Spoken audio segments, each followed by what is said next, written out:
All right. Hello, everybody. Happy Wednesday to all of you. Hope you guys are staying safe, and as well as positive.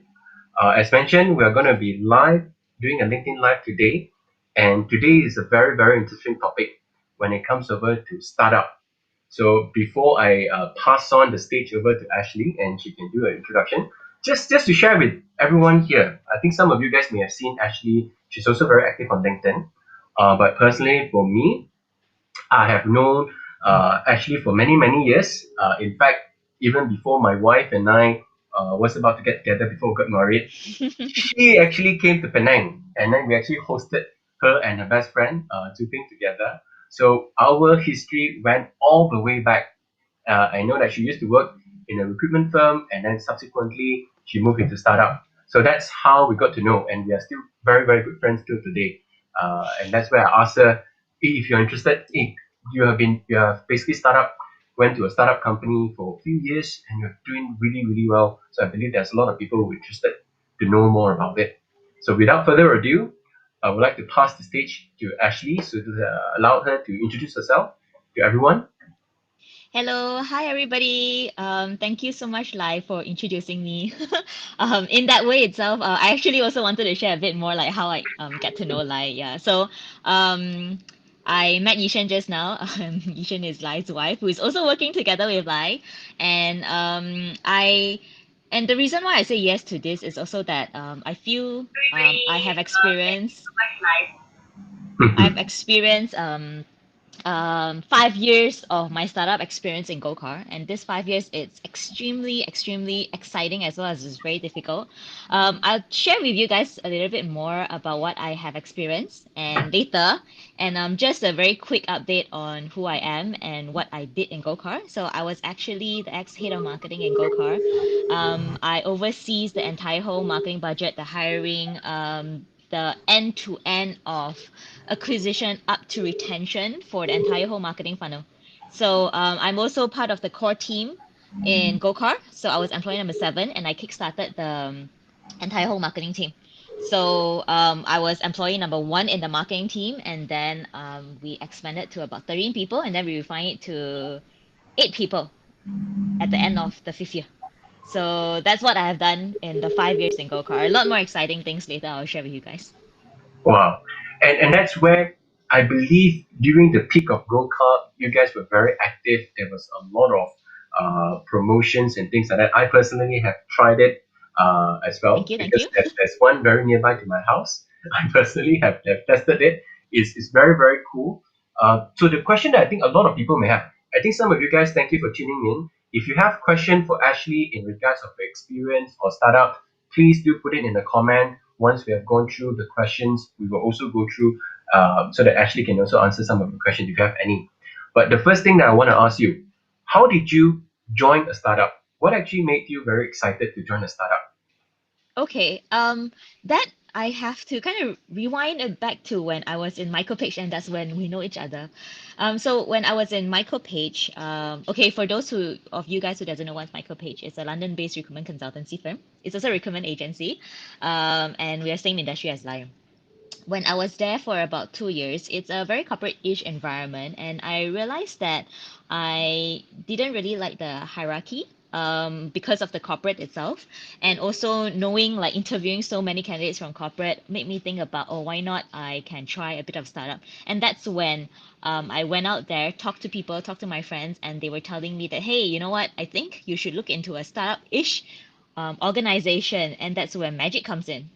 So Magic is a non-profit government agency where they are sort of like, because they have the corporate style, and also they also have the startup-ish pace as well. So what back then do is they accelerate startup progress, the growth in the industry. So I went in there wanting to experience the startup kind of exposure, and I really love it. Hence why when my marketing director back in Magic joined GoCar, he actually brought me over to GoCar.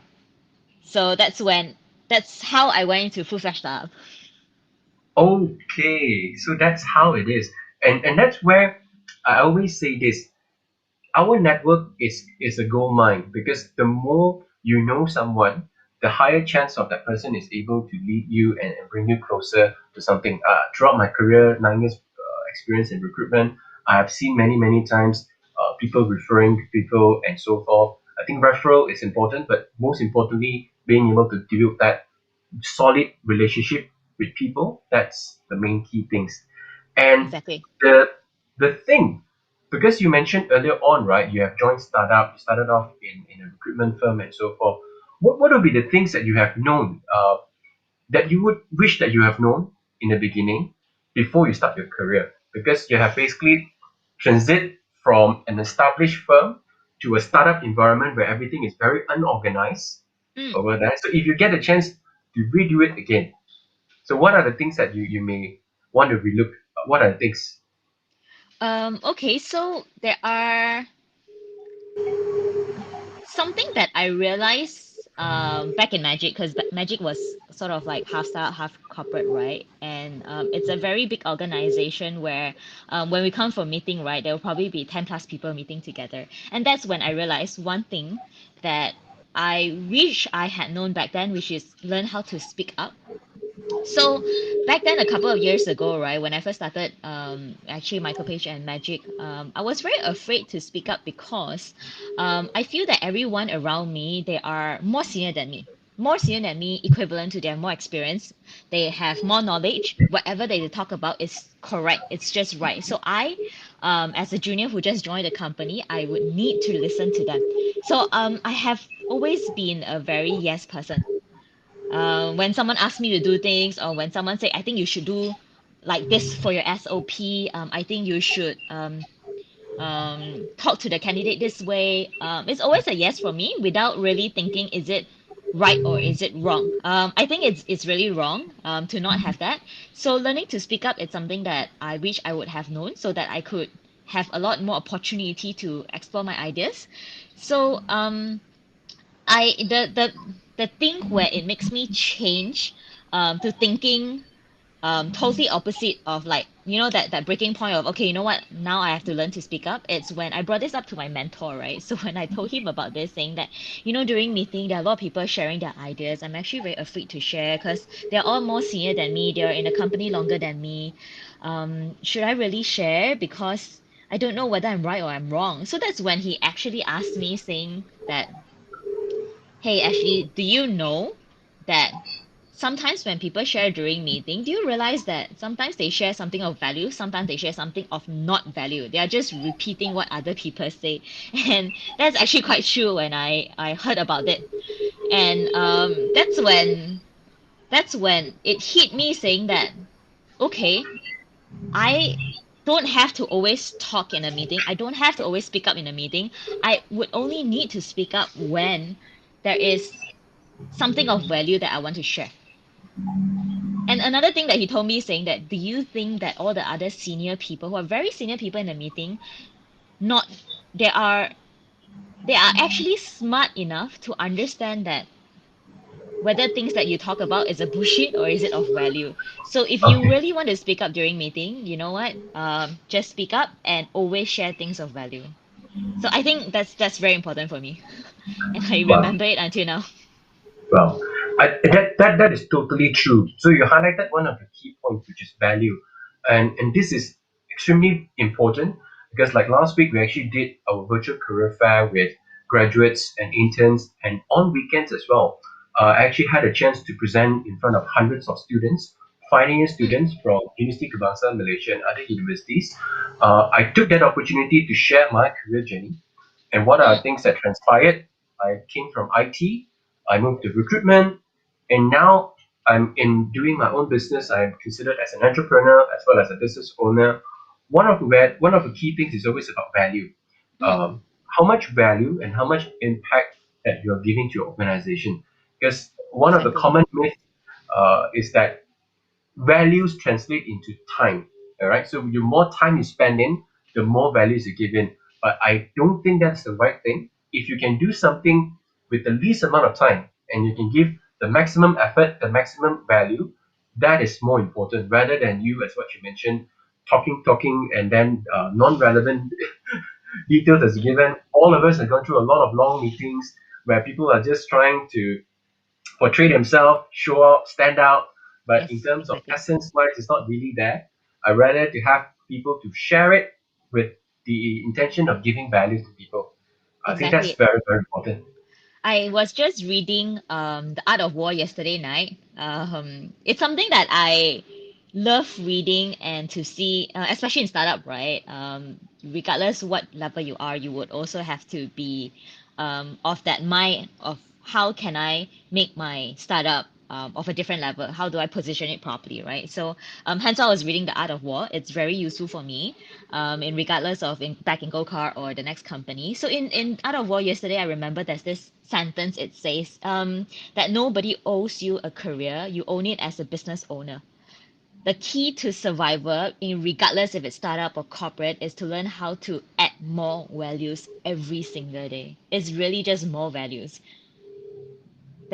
That kind of just hit me because it's something that I always tell the team of, hey, you know what, I hire you, jokingly lah, because we are very close already. Say I hire you, of course, there will be a ROI, right? There are certain people whom I've seen before do not think that way, thinking that coming to a company, I get salary, I learn things over here, but I don't give you the ROI that you need. So it's not something that we all as um, peers or even leaders would want to see as well in our teammates. Hmm, definitely. And I totally agree with you. And coming to the other question that I have Mm, is that you have basically covered both worlds, the corporate world, the startup world. And what do you see? What are the main difference, and what are the common myths that people has, right, when it comes over to startup? Because I know that some people are very excited, but mm, certain people will say, no, no, I'm not open to startup because of certain aspects. I don't think I can handle it, and so forth. So, what are mm. your thoughts on this? Okay. I so it's the same thing that I am telling my team right now when they want to go for another startup job or even in corporate. I'll ask them to think about a few things, which is also the common myth I will be sharing. The common myth number one is that you do only what's in your job scope. You know how jobs go, there's always okay, as a marketing executive, you have to do A, B, C, D, E, and then the last point would be all the done line that you need to do in a marketing team. A lot of people think that yes, it's very nice, comfortable, and it's very work-life balance working in a startup, but it's actually no. The truth is, when you are in startup, depending on your early stage or late stage startup, it really depending on what stage is that, you just really have to do a lot of different things. I'll just share a little bit about my experience when I first joined GoCar. When we are 7 people team, we were actually in a small house, seven of us. Some of us are in different rooms, and for myself, I was the first person in the marketing team, and I also have to cover business development. That also means, right? Nobody knows about GoCar back then. Where can I place a GoCar? Nobody knows, right? So we just need to knock on doors and say hello. I'm Ashley. I'm from GoCar, and this is our product. I would like to place car at your location. Whether is it possible or not? So that's not part of my job scope doing BD. You just have to cover that. Or even sometimes when you go to toilet and then you realize that there's no toilet paper, you just have to buy toilet paper, right? You can't just tell me saying that, hey, buying toilet paper is not part of my marketing job scope. It's nothing like that. Um, so that's one thing that you have to realize when you're a 7 people team, right? And then there would be another time where when GoCar grow to 40 plus people, say 40 plus people, it's actually a um, 7 times 7 rule, lah, right? So what that means, a bento also once told me about this 7 times 7 rule, meaning that when you're 7 people, you do a lot more executional work, even though your name is head of marketing. But when there's 49 people, 7 times 7 rule, 7 times 7 is 49. Okay. So you as a head of marketing, you have to do a little bit more strategic, a little bit more executional. But when you come in as your job scope, it wouldn't say that, oh, you have to do a little bit more strategic right now. There's nothing like that. You just have to grow with the company. So when 7 times 7 times 7, when there are 300 plus people, that's when, as a head of marketing, your job scope is totally different, and you would have to grow with the company. I think a lot of people, when they join startup, they might not think about this. So I have seen people who, when the company grows so big, um, the person would not be able to grow with the company itself, and that's quite normal with a lot of startups. So I think before one join a startup, um, it's something that you have to think about whether or not you can grow with the company. So that's common myth number one. Common myth number two is that in a startup, you probably think that you need a detailed business plan. You know, like how in corporate you need everything there 100%. Maybe 99.9% can. Then okay, then you propose, right? Over here, it's not like that. In startup, it's like okay, you probably get a big picture. You have a little bit of here and there. You think you can run, just run it already. I remember I got it very badly from my boss as well because I keep wanting to have a very detailed plan. I haven't got this information, that information, and then it makes my speed slow. In startup, speed is everything. So I've learned that in at a very hard way. So I hope that for anyone who goes into startup knows about this. Nothing needs to be extremely detailed. Sometimes when things is about 70 60 70%, you can just run already. I think the last one I would like to share is that or I think a lot of people think that joining a startup it's like stable or there's no risk. Actually, joining a startup in comparison to corporate, in my personal opinion, it's riskier. That's why I also tell my team when you want to choose a startup or corporate to join, also do ask questions like, are you getting any funds right now? What series of fund are you at? Just to be aware and then make the decision based on what you know. Doesn't mean that startup that doesn't have fun is not a good startup to be with. Every stage you have different kind of things that you can learn. Yeah, so not all startup have funding to play with lah. Basically, that's not true. Understand. I think that is a very, very good question. For those of you who are interested, I think that question that Ashley just posted out earlier on in terms of the funding, the job securities and so forth is definitely something worth mentioning. And if some of you guys do have other questions that you're interested to ask, please do feel free to put in all of the comments, and thank you all of you guys that are tuning in right now over there. So feel free because we have time with Ashley right now. She's practically going to be able to share all of the wisdom that she have gathered for the past few years with us.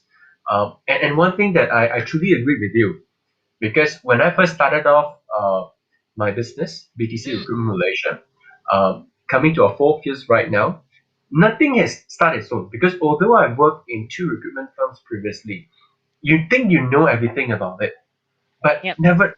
But it's just the tip of the iceberg. When you basically need to go in from securing location, location is very important when you're starting out your own business, and as well as looking into your cash flow, your business Mm, plan. All right, everyone. I can tell you one thing is that in every business proposal, people will be joking if they say that they're not going to be putting the first 6 months revenue, start making profits and so forth. But reality do comes in. You need to have a reality check whether or mm-hmm. not if your proposal is it going to be profitable. Are you going to be able to achieve it in 6 months or so? For us, it took us actually much longer than that. That's where I it always being able to be very flexible. And for me myself, I being in what I have right now as a co-founder, there's so many things that I need to do. But thankfully, for all of the things that I've put in, I get to know much better. I get to have a better control of the business. And then one of the most important aspects is that there's no right or wrong. By Mm, the end of the day, when you need to do something, you just have to do it, and you need to own whatever decisions or action has been taken. You just have to own it, and then just figure out how you're going to be able to fix that. Because if in a startup, I believe so, no one's going to be able to predict A, B, C. Sometimes you just have to jump queue. Sometimes you just have to maneuver whatever thing that is coming along, yeah, and just get it done over yeah, that. yeah. Sometimes you just have to close one eye and okay, never mind. Even though it's something that is like stopping you from moving forward, but it's not important when you think about it, then you just have to close one eye and then just go ahead with it. When you jalan, you just have to jalan over Yeah, yeah, there. just jalan only. On that. And doing into it right, because in startup there's a lot of things that you need to take control Mm. of. What are some of the challenges, or perhaps if there are a few failures that you have seen, that you have faced, how did you learn it? How did you overcome that? Were there Um, any of them? I I'll share something that is very um it's very, how do I say, it impact me the most. It was my first, second year when I was in go-kart, right? So I think, as you know, and actually everybody shared just now that I was employee number one back in the marketing team. I have to kickstart the marketing team. And before that, I only have 1 year experience in Magic as social media executive. So when straight away you need to grow the team, being a head of marketing, I have never had experience leading an intern before. And straight away in half a year, you need to grow the team to 3 people, 4 people. And people that you hired and I hired are people of very good caliber, very capable, and they speak up a lot as well. And that's when I have a lot of challenges on how do I manage them. So when they speak up on certain things, I have no experience in that. So how do I actually tell them, no, I actually want this? So a lot of little things like this. And I believe that I didn't do it accurately, or I didn't do it well. And after a year, my team actually told me, or more of I heard from other teammates that, hey, they are not very happy with me because I am not there with them to spend time with them, to guide them or to teach them certain areas, and just leave them there to sort things out themselves. And the fact that all of us in the team are still very new, it makes things also very difficult, right? Then that's where I realized that, hey, you know what? I thought I gave them a safe space to tell me things, but in actual fact, I did not give them a safe space. So that is one of my biggest revelation, and something that I realized that, hey, that's not right. So I have this teammate of mine, ex-teammate of mine, did tell me that, hey, actually, you know what? If I cannot tahan right now, I would actually beat you up now. We are in the meeting room. Ooh.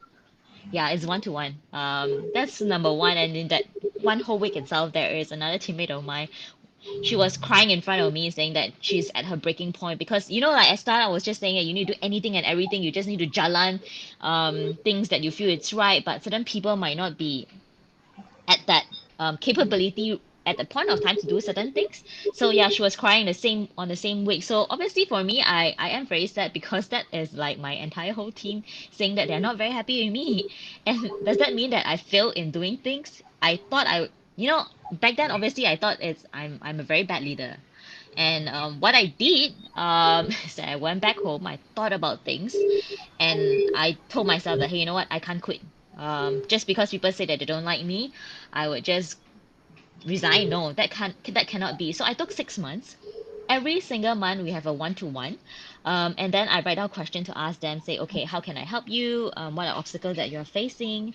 And that's when they tell me more things, a bit more, and then they open up a bit more at the end of the 6 months, and that's when I get to solve things for them. So what I learned over here is that when we are doing the 1-to-1, right, a lot of people can do 1-to-1. That's not a problem. But one would have to be listening actively. So there's a difference between listening and listening actively, right? Listening, you just listen and then you probably forgot about that. Listening actively, it's you know what they're talking about, you connect with them, and you remember what they say, and then the next time just say that, okay, the last month you actually say number one, two, three, four. I can sort four out for you. I have already sorted this out. This is the solution. Number five and six is something I cannot control. So when I did this for 6 months and remembering what they say, our relationship became very good.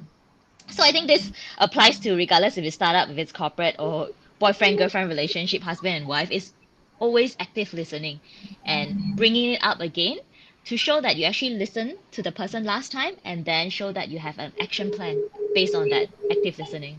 So that's how I learned, and I'm very glad I have that experience, because or else when the team grows bigger, I would face a lot more problems, which thankfully it hasn't been that case. That is very very true. I still remember when I was working in my previous recruitment firm, and just to let you guys know, both Ashley and myself, I'm still in recruitment firm in industry. Ashley has been there. You would have people who say that being a recruitment recruiters and so forth is a very glamour thing to have, but deep down there are constantly a lot of pressure that comes in because it's very much heavily sales driven positions. There are a lot of KPIs that you need to meet and so forth. And me myself being a manager for many, many years right now, there are times when you just have to do things, and sometimes it may just basically break the team, make or break the team. And that's where I learned it the hard way, when you will see that people are not talking to you, and just very formal with you, they don't share things with you anymore and things like that. That's where you know that there are things is not right. So Mm. as a person, I think in any startup or things, we must be very mindful of things, to be able to sniff out if there are certain things. And it's always good to have that active listening, to be able to ask question. And what Ashley mentioned is very true. Everyone can have one-to-one session, but what is the outcome of the one-to-one session? That's one thing that we want. We do not want to have a one-to-one. Basically, I give you the instruction and you just do. We want to get feedback from the person, and how can we improve it together. This is one of the biggest lesson that I've taken away for the past few years as well, over there in our company. Thank you for highlighting this. Active listening is very, very important. Yeah. Very, very important Yeah. So over do that here. for your relationship. I mean, not yours, but everybody's relationship too, regardless. If it's corporate setting or personal setting, I think it's super important. Yes, and I do agree. Even though with my daughters right now as well, sometimes if I'm not listening to her, which I'm very I'm very honest over here. My daughter was like, "Daddy, are you listening to me?" So no matter how young and how old, never put hierarchy. Active listening is something that we should all be doing Mm, over there, because that's where respects, mutual respects comes in that sense. Over. mm, yeah. Wow. I I think one thing you brought it up that made me think about is where you know how certain people they love saying how are you, and then when the other person genuinely tell the person how that person is and the other person is not actively listening and just brush it off. I think that it's not something that I encourage at all. You know, you go pantry, just say, oh, how are you, and then the person actually tells you I'm having a very bad day, but the other person who asks how are you actually just don't really think about what the other person say. Yeah, so that's actually really not active listening. I think a lot of us experienced that before as well. Totally agreed. I've seen it many, many times. That's part of the gestures. The two things that they say. Hi, good morning. How are you today? Okay, then good. Okay, bye. And Yeah, it's like, exactly. wait, what just happened? What just happened over there? Uh, on that note, and you get to see a lot, especially when you're going for meetings, and meeting someone for the very first time, like from our end, because we are in a people business, especially in startup. I think we are all in people business. So Mm, whether if you are genuine or not, beforehand, before COVID, when you go for a meeting, when you shake a person's hand, are you genuine, or you're just giving a fish handshake and so forth? People can feel it. And we're mm, saying that, hi, sir, how are you? And remembering that person's name. And if someone were to tell you that one thing, maybe a month ago, and you still remember it, hey, so how was it? You mentioned that your daughter was not feeling well a few weeks ago. How is she right now? Is she much better? I can tell you that what you mentioned earlier on, you can recall, right? mm. This will straighten up the relationship, and then it will flow straight away, as opposed to giving a fish handshake, just brushing people off. Hey, how are you? And things like that, and just walk away, right? We have Exactly. seen it many, many, many times. Exactly. You and I have seen it many, many, many times. Especially with clients, and that's one thing that we do. And always be genuine about it. I think that's where people can see it, when you are just being a fake person wanting to do Mm, something, or you're being genuine. So exactly. Yeah. that's the biggest difference. Mm, And it comes back to a question that I really, really want to ask. mm, Because you have shared, how did you join startup, and what are the pro, what are the myth, and as well as what are the things that you have known, the failures and so forth. If you have a chance, if someone like you, actually, if you have a chance to join the startup like today, all mm. right, so what would you have known, what would you do differently right now if you have a chance to restart? Because now you have many years of experience in startup. If you Yeah. were to restart again, and this is going to be very much applicable to you, to each and every one of you, if you are looking to join startup, what are you looking at? And first, Yogesh Warren, thank you for your comment. Totally agree. Thanks for sharing. You're most welcome. Thank you for tuning in as well. So what will you answer actually if you have a chance? Um, so there's something called unit economics that I recently went for a class. It's actually just last week. A friend of mine actually taught us more in depth into unit economics. If I were to go into a startup again, which I think most probably I would, for my next job, I would definitely want to implement more unit economics. So for those of you who doesn't know what unit economic means, it's actually to calculate profitability per unit basis. So per unit, basis profitably by calculating or by evaluating the direct cost as well as revenue. So if you know the unit economics of your company itself, your startup itself, then that's where you will be able to calculate whether per unit basis, are you earning money, are you losing money, how much are you earning, how much are you losing. So it's something that I did not had that knowledge to do back when I was my first year in GoCar. Throughout the entire whole 5 years, I managed to do a little bit more, but in terms of unit economics, I'm not the best person to ask. I probably know a bit here and there. But unit economics for any startup is extremely important, especially when you go to start with big fundings. They look into unit economics like their lifeline. So that is something I feel that if whoever that is watching this who do not know, just go Google unit economics and how to calculate. Um, I think it will do you very, very extremely well. Your bosses will be super amazed with you. I Not, agree with you. Not not only sh- that, I think for corporate as well, over there, for those who can who understand this, right, they will definitely being able to go to the next level because that's where I think a lot of people are going for MBAs because they want to mm, learn the financial part as well. exactly, exactly. So I'm very interested in learning unit economics, hence why even not working right now, I wanted to learn a lot more. Hence why a friend of ours just came in and say, hey, you know what? You guys want to learn unit economics? Let me teach you. So that's why we had a lesson last week, together with a few of my teammates. That is absolutely something that we're looking at, especially when we're running business. It's a totally different mentality. I can tell you that Mm, because back when the days in my previous company, I do have access to look into our company's financial data and so forth, and that's where we have a very tough discussion with our financial controller every month, every week. We need to submit, and there's just a lot of things to cover. We're not just looking at salary, we're not just looking about the profit long term. We also look mm, into in terms of the sustainability of the business over there. We also look into debts collections. What are the ongoing things?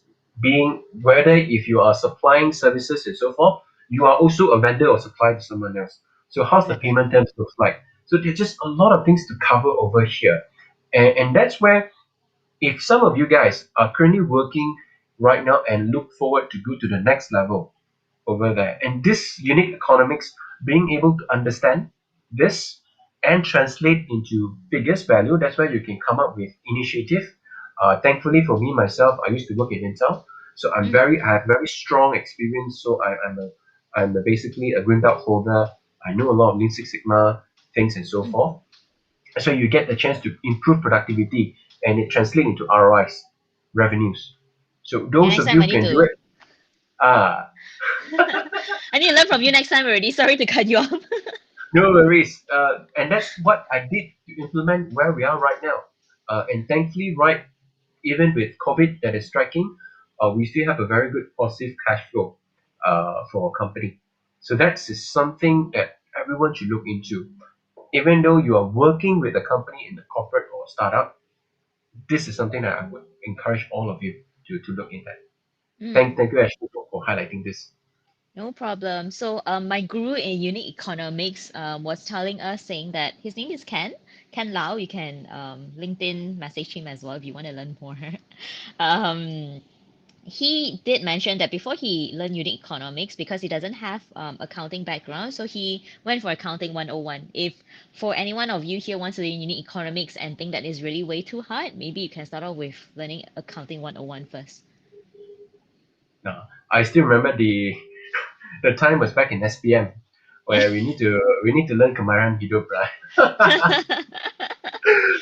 That is what we need to do. But tell it to me right now, because as a senior Berhad, so as a, over there, so private limited company, we are also under audit. So that's why we need to deal a lot with accountants, and Mm, sometimes we need to be able to have that business acumen, business savvy, to mm, tell the accountants what do we need to do over there, and then you're not just taking information from them blindly, but you as a business owner needs to be able to add value to them so that mm. they know how to work around with the accounts and things Yeah. like that.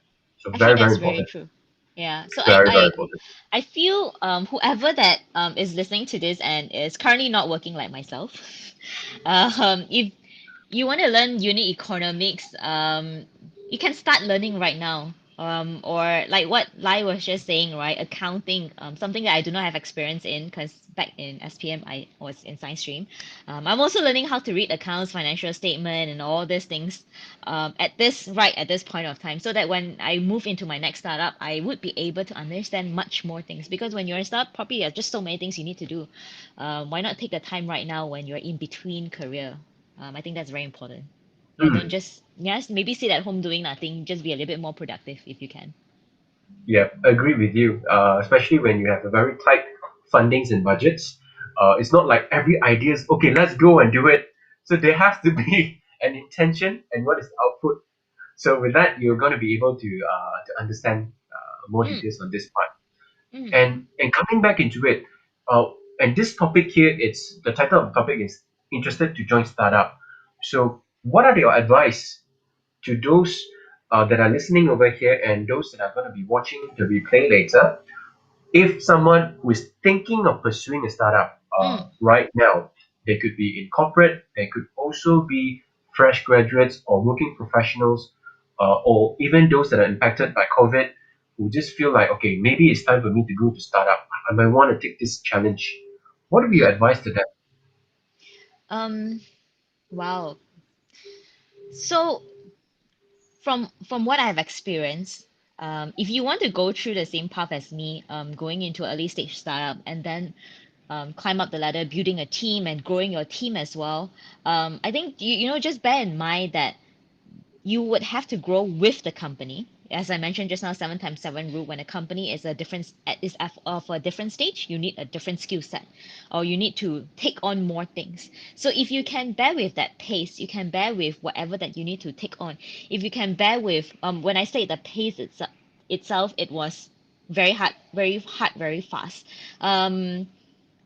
And if you can bear with, let's just say, you being a very young person wanting to come in being a head, you can bear with people looking down at you, especially your partners from corporate, looking down at you. You can bear with your teammates might not like you because you might be a younger person, and you can bear with taking on everything and anything that just being gave to you. Because you're in a startup, there's no, let's just say, there's no one that is doing HR. You have to do hiring yourself.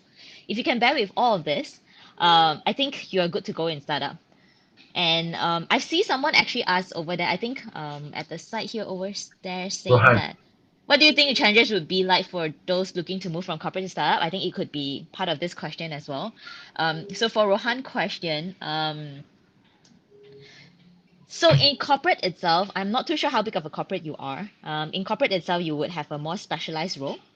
Um, and when you are in a more specialized role, when SOP are given to you, trainings are given to you, you received it, right? You just receive like that. But going into a startup, depending on what stage it is, sometimes training will not be available. Take into consideration GoCar. We would have to go out there and find mentors and bring them in to say, hey, can you train my team on unit economics example? So that might not be available. Is they available? Number two, it could be things like when you are so specialized in certain area, especially the bigger corporates, coming into startup, it's like I say, you have to take it on a lot of different things, even though it's not part of your job scope. If you can do that, then I'm very happy for you. And there's another one I would want to share is because one of my friends just joined corporate from startup. And then one of the revelations she had is that in corporate, she has to slow down her pace 50% slower because her teammates are not as fast as her. And when she works very fast, it doesn't jive with the entire whole project itself. So she has to work 50% slower and sometimes even slower in order to fit into a corporate. So if I were to put that from corporate to startup, I'm not too sure how fast is your pace in corporate. You just have to Mm. work a lot faster in order to fit into a startup. So I think that would be a few challenges if you want to move from corporate to startup. I've seen people done it before. I've seen people moving to startup and struggle. Um, Same goes to from startup to corporate. I think I would struggle with the hierarchy and I wouldn't like it either. So it's the same thing. But if you think you can, then go ahead and join startups. And bear in mind, go Google startups. There are different stage of startup, different stage of startup. 7 people, 49 people, 300 plus people kind of startup. They're all very different, even though they are called startup. Yes, I think you have experienced it being in the pioneer or meaning in the intermediate stage and so forth. That's totally different over Mm, there. yep. Marisha, thank you for joining in. Thanks, say hi back to you over there. And I know that there's a question that most people may ask over there. So I just want to ask in case actually you can help Mm, to answer that. So for those that are looking into joining a startup or someone with corporate experience want to do in the startup, how's the compensation looks like? Do you think that if someone were to get a good salary in startup, mm, mm. can they still get that sort of salary, or what are the give and takes when it comes to remuneration? Okay. They are a lot of types of startup. It really depends though. Startup with funding. At certain times when they want to accelerate, I believe they would be able to pay a lot more for extremely good talent. I know startup who pay above market rate for extremely good talent.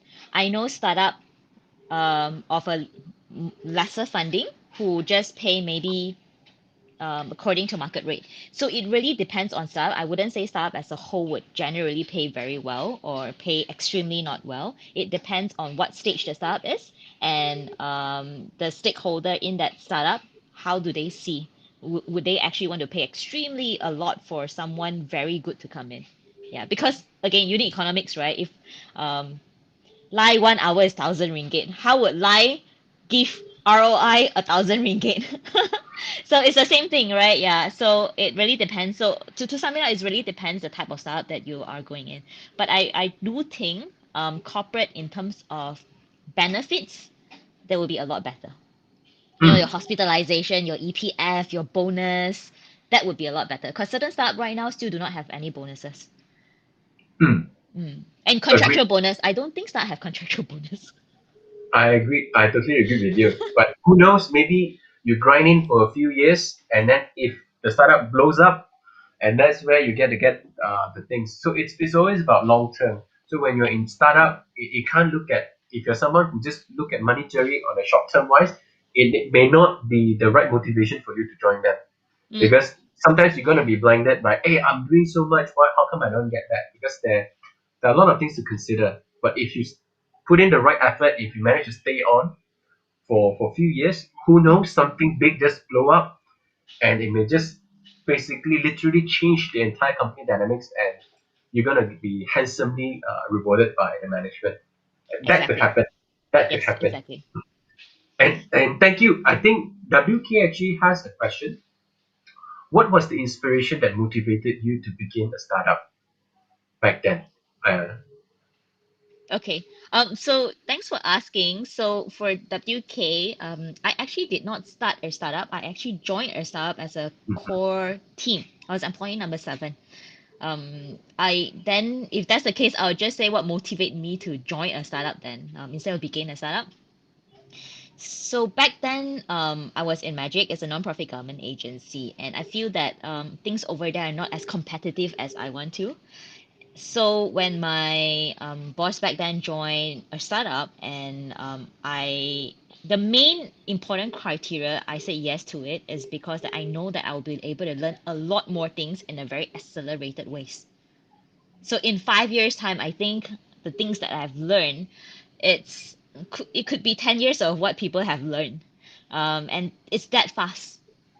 Being in a startup. So that is basically why I wanted to join a startup. And of course, I did take into consideration that being in a startup means it's also very risky. What if you don't have funds anymore to sustain yourself? And I did. I'm very aware, and I thought about it and say that, it's okay. I know that, I mean, I do save money as well. If things don't work well, I know that throughout, let's just say 1 or 2 years of being in a startup, the things that I've learned is so much more. By then, if I want to move up from startup to go into corporate, if I want stability, I would be able to do that anytime because of the amount of things I've learned. So that actually inspired me to say yes, even though I know the risk of it. And yeah, growth to me is just growth. I know money is not there for me, or else I would have stayed in recruitment agency. Oops! Oh my goodness, you just give away.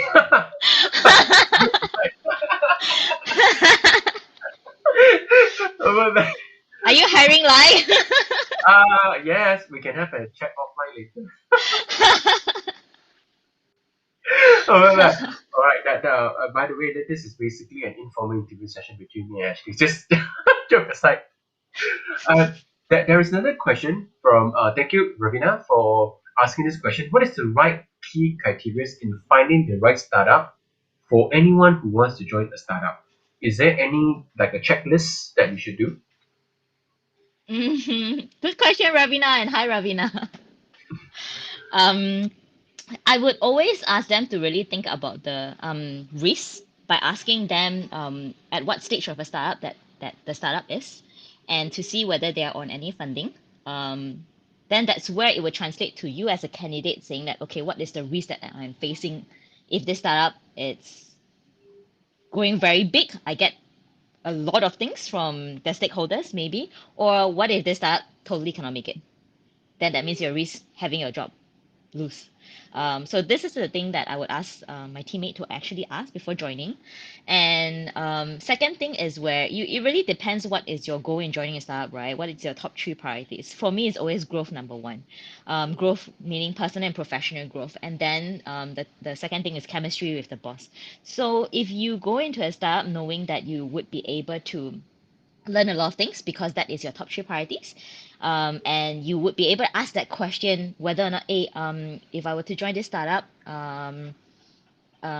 what are the exposure I would be able to get? Can I follow you to meetings? Ask those questions because I want to learn.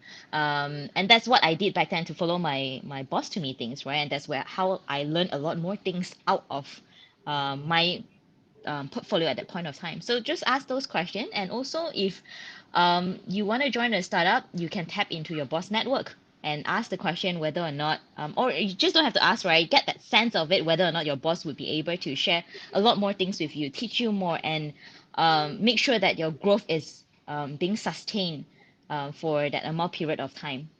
I think that is very important. And me sharing that, it's basically because those are my priorities. And for you guys, I think you guys really need to think about what's your priorities.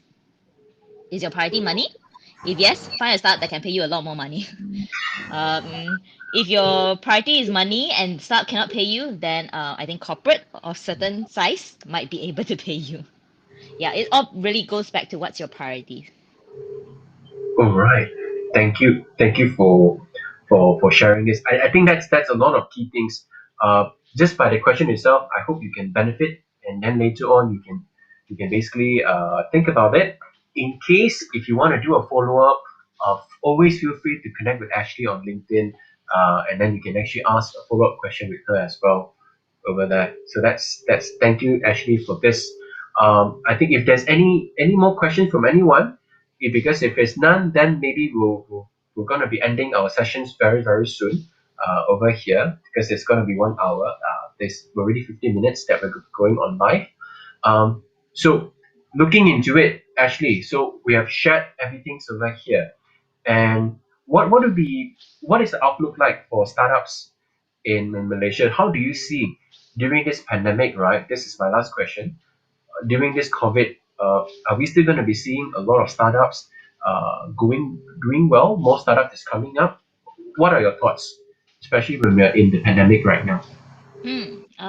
I've seen startups right now who are doing even better than previously because of the pandemic, and I've seen startups that struggle a lot um, in certain areas itself. And I think this pandemic, it's really just some is all about disruption, right? You see people's pain point and you build something up. And I do believe that like what I mentioned, certain startup might not be doing well, certain startup might be doing even better because of the pandemic, and certain startup would be up and coming because of this pandemic. Say, for example, Pay with Split. So it's a startup company. It's very similar to Hula. So basically, it's when you can, if you buy something 300 ringgit, you can pay installment for 3 months without interest. It's like a credit card and 100 ringgit every month. So before the pandemic, you might not need something like this because maybe everyone will have their job, nice and dandy. But at this point of time, there are more people that might need that already. So I really do think that they're just it will still be there. Startup will still be there, and it really all based on the humans' pain point at that point of time and at this point of time. Agreed with you, and that's where startup really add values because you're able to understand the pain point, and the moment you're able to capture that unique selling point, you accelerate, and it can basically just go up very very well. I totally agree with you in that, and that's where a lot of corporate they may not be able to do it because Mm, of the size and so forth over there. So thank you, Ashley. Thank you very much. Thank you, WK. Thank you, Jay. Thank you, Master Kumaravel, for tuning in. And those of you who have just tuned in, thank you very much. The session doesn't end here. For those of you, if you're interested to find out more about Ashley, to ask her about startups and things like that, feel free to connect with her on LinkedIn. So you can actually find her by typing Ashley Chu, and then subsequently you can do a follow up. She's one of the kindest person that I've met. I know her for many many years. I wish you all the best, Ashley, in your next career journey over thank there. you. Thank you so much, Lai. Uh, and although we can't basically have a physical Chinese New Year this year, I still would like to wish everyone Chinese New Year in advance, Gong Fa in advance, and maybe we can do a catch up once the pandemic we are allowed to do visiting. Then I can give you the ang pao lah. Thank you. Oh, now you are telling people that. Yes, I'm not married. It's Oops. okay, Lai. It's okay, Lai. All right, thank you so much. Thank you so much, Lai, for having me. Thank you so much, everyone. And thanks for asking those questions. If you guys want to connect with me, please feel free connect with me via LinkedIn as well and ask me questions. I'll have more time at this point of time because I'm not working yet. I'm still handling some family stuff. So yeah, feel free. Thank you so much again. Thank you, everyone. Have a great Bye. day. Stay safe, stay positive.